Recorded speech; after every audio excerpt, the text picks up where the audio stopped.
Hello, this is Matt on the Moon Lambo channel, and I'm going to share with you a bunch of opinions to start for the first portion of the video from an attorney who firmly believes that the SEC is wrong in asserting that XRP is an unregistered security of Ripple.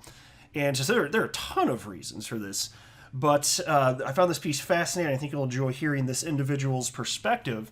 I also then have this piece from the Daily Hodl titled, Ripple Lawyer Says There's One Legal Question at the Center of XRP Lawsuit. So plenty to cover in this video, but before we go any further, ladies and gentlemen, boys and girls, if you would please ever so delicately tap that like button, I would definitely appreciate the support. And because if you do, it's just going to tell the YouTube machine that you don't necessarily completely hate this latest Moon Lambo hot jam, and then it's going to be more likely that this video will be suggested for other individuals. So if you would do that, I appreciate it. And also, why don't you go ahead and why don't you subscribe to the Moon Lambo channel? Because look, if you do, I promise that you might not regret it. You might not. By the way, so here, you see what's on your screen here? I don't know what the hell's going on, man. But this is the primary piece I wanted to run through. It's from HaroldSeats.com. Cannot get it to... so I'm on my desktop computer right now. Cannot get this damn thing to pull up here. It says your internet access is blocked. I don't know why. I didn't troubleshoot it much. I was like, I don't have time to futz around with this. So I just pulled up the damn thing on my laptop. So unfortunately, you won't be able to see where I'm scrolling and this and that, what's on the screen. But at least I can still cover the damn thing. I just don't have time. Like, I hate technology when it doesn't freaking work. Oh my god. Technology, you can absolutely suck off that one. All right, so this piece, though, it's titled Mexican Fintech Lawyer Analyzes SEC's Major Point Against XRP and Why It Is Unnecessary. Okay, piece begins. According to Arturo Portilla, a Mexican tax and fintech lawyer, there are various use cases embedded in the digital token XRP, contrary to the claim of the United States Securities and Exchange Commission, or SEC for short, of course, which serves as the basis of the lawsuit against Ripple and its top executives. In a series of tweets on December 25th, Portilla analyzed various uses of XRP and how beneficial it is to users, investors, and institutions. And by the way, my firm stance on all of this is that the SEC is in the wrong. And think about this, and I mentioned this, I please be aware of this. Like, Jay Clayton, the guy that was running the SEC at the time, who has since resigned, if that one human felt different, none of this would be happening. It does come down to one human, and then his whole team of people, just their employees, and they do whatever they got to do to push forward this lawsuit here. But consider that there's a man named Andrew Seresny, I think is his last name, and he is he's a former director of the SEC, and he says that this is utter nonsense. So a former director of the SEC says that this lawsuit should never have been brought against Ripple, and that XRP is not a security. So it's, hopefully there's just going to be a settlement, but it may very well end up having to be hashed out in court, and hopefully the SEC ultimately will be proven to have just made a ridiculous decision. And really, again, it comes down to one man, Jay Clayton there. But anyway, here's a quote from Portilla here. Just finished reading the SEC versus Ripple complaint. Most of the allegations in XRP being a security are built around the false idea that investors bought an asset that had no use beyond speculative purposes. This is exactly where their whole case cracks up. Ripple has to properly document and demonstrate all the uses made available by the XRP ledger since the beginning of times. Some of them include immediate and cheaper peer-to-peer transfers. And he writes in parentheses, everyone could be its own on-demand liquidity since XRP Ledger was first launched. And so consider this also, and I kind of made this point in the past about, really, you could do this with any cryptocurrency. So one of the neat things with on-demand liquidity is that all of the magic happens behind the scenes. So if you want to move money across the planet using a remittance company that takes advantage of on-demand liquidity, which means XRP is a bridge currency, you don't have to adopt cryptocurrency. But it is the case that if you wanted to manually do what on-demand liquidity does, you could. You could absolutely use XRP, put it on an exchange, purchase it, then move that to another exchange, and then bam, you can just offload it into a different fiat currency. You absolutely can do it manually, but the average person doesn't want to do it. And so like just the whole idea of onboarding all of these people and teaching them how to do this, that's but talk about unloading that many people. No. And so the part of the magic of all of this is that you don't need a ton of individuals the world over to adopt this technology. They don't have to know how the plumbing works. And it still results in tremendous savings and efficiency. But anyway, here's another quote from him. Every XRP investor has had access to a fully functional decentralized exchange since the very beginning, being able to use XRP to trade against a variety of IOUs. XRP has been a very useful instrument for payments since it came into existence. And so to be clear what we're talking about right there, I'm sure many of you are aware of it at this point, but there's always new people entering the world of crypto and XRP community. There is a built-in decentralized exchange built directly into the XRP ledger. You can actually issue assets on it, representations of assets, which are just called IOUs. Piece continues now. Here's another quote from him. Also, XRP investors have been able to employ wealth management strategies through the utilization of diverse XRP ledger features, such as escrows. Later on, other non-Ripple dependent uses were brought by other companies such as Coil, amongst others. Yeah, and exactly. So there are all sorts of other entities building on top of the XRP ledger, and so that's why to me it really does just seem like their case they don't have a leg to stand on.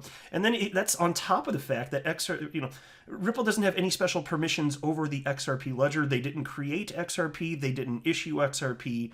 It's purely silly from my perspective. But anyway, the Fintech lawyer also pointed out that some XRP use cases were discovered in 2020. Such as the ability to loan and stake XRP in order to obtain yields. He added that the digital token can also be used to effect online payments via payment aggregators. And here's another quote. Additional uses appeared through the years, including the ability to loan and or stake XRP and obtain yields, including the possibility to borrow XRP, as well as the ability to make online payments through payment aggregators. Truth is that, since the creation of XRP, every XRP holder has had the immediate possibility to use the asset for a variety of things. In fact, speculation is something that came to XRP after the asset was already useful for many other purposes. As a matter of fact, speculation as a self-maintained use didn't appear until XRP was integrated with a variety of exchanges and deep markets were built around the digital asset. Even before that happened, XRP was already available to support many uses through the XRP ledger. Duh. Yeah, I mean, like, he's making great points here, but it's just like, holy hell, SEC. You're just, oh my gosh. You know what, SEC? I just feel embarrassed for you. You're just making yourself look silly. According to the Fintech lawyer, SEC intentionally failed to acknowledge that XRP can be used to make international payments without the need for Ripple's on-demand liquidity or any intermediaries. He thinks SEC deliberately ignored this fact to sustain its allegations. And here's another quote. I have personally used XRP to make international payments and international transfers without using any intermediaries whatsoever, let alone Ripple's on-demand liquidity. This is something the SEC deliberately failed to acknowledge in order to be able to sustain their allegations. The SEC's allegations are trying to ascertain that beyond speculation and Ripple's subsidized on-demand liquidity, there's nothing XRP buyers can do with XRP, hence why XRP investors rely solely on the efforts of Ripple. This is wrong in many different levels as argued above. And so there you go. And, wow. All right, I can switch to the computer now, so let's close the good old laptop there. I really just freaking hate technology, man. Why is this not working? All right, so on to this now. This one's titled, Ripple Lawyer Says There's One Legal Question at the Center of XRP Lawsuit. Ripple General Counsel, Stu Alrody, says that there is a single legal question at the center of the charges the United States Securities and Exchange Commission has filed against the San Francisco Payments Company. Earlier this week, the SEC officially filed a lawsuit alleging that XRP was an unregistered security upon its launch and remains a security to this day. Alrody questions why the SEC complaint, which dates back to 2013, wasn't filed for 7 years. He also says the SEC didn't provide the whole story. And here's a quote. There are no fraud or misrepresentation claims. There is one legal question. Did certain of Ripple's distributions of XRP constitute an investment contract. We look forward to litigating that in court and providing the industry the clarity it deserves. As always, the SEC cherry-picked and truncated the facts, quotes, etc. For example, no mention that throughout 2018, Ripple's XRP sales represented only 0.095% to 0.43% of global XRP volume, and in Q1 2019, those sales amounted to 0.22% of the overall trading volume. Which it goes back to something that the point that I've been making forever, which is that Ripple's sales have never been enough to any sort of detectable way impact the price of XRP. It's just nowhere near enough. And that's a really good illustration of that. But anyway, Ripple's lawyer also says the SEC complaint cuts against other classifications made by the U.S. government. And here's another quote. In 2015, the U.S. government concluded XRP was a virtual currency. Last I checked, the SEC is still part of the U.S. government. Here's the plus side. The industry will finally get the clarity it deserves. Goodbye Howey test. Hello Ripple test. And that's indeed what's coming. I certainly suspect that to be the case. Just unfortunately, in the meantime, it's just like the SEC, which is supposed to protect consumers. It's just funny looking back when this is all said and done. I think it's going to be realized that they caused harm to people. Because look at what's happened to the price of XRP. There's no denying that this is directly because of what Jay Clayton did and with the SEC. And so it just seems, my opinion, that they have caused harm. And here you have Ripple, the most transparent company on the freaking planet that was seeking to be sufficiently regulated the whole time and was very open about what they were doing, seeking to be law-abiding, and then this still happens. It's a bunch of crap. It's like, yeah, we're just so you know, here's what we're doing. Let years and years and years pass, and then, oh, by the way, what you were doing was illegal the whole time, and you should have known it. Perfectly reasonable. Thank you for that, Jay Clayton. What a stand-up guy you are. All right. So anyway, look, I don't blame anybody for being scared out there. It's not fun going through all this stuff, but I just choose to have confidence that the right side of law will prevail, and I believe that Ripple's on the right side of the law. So in the short term, everything that's happening here, I personally am not going to alter my personal XRP strategy in any way. I'm just going to keep holding, and if it doesn't go well, it doesn't go well, and that would really suck. But whatever. YOLO, man. YOLO.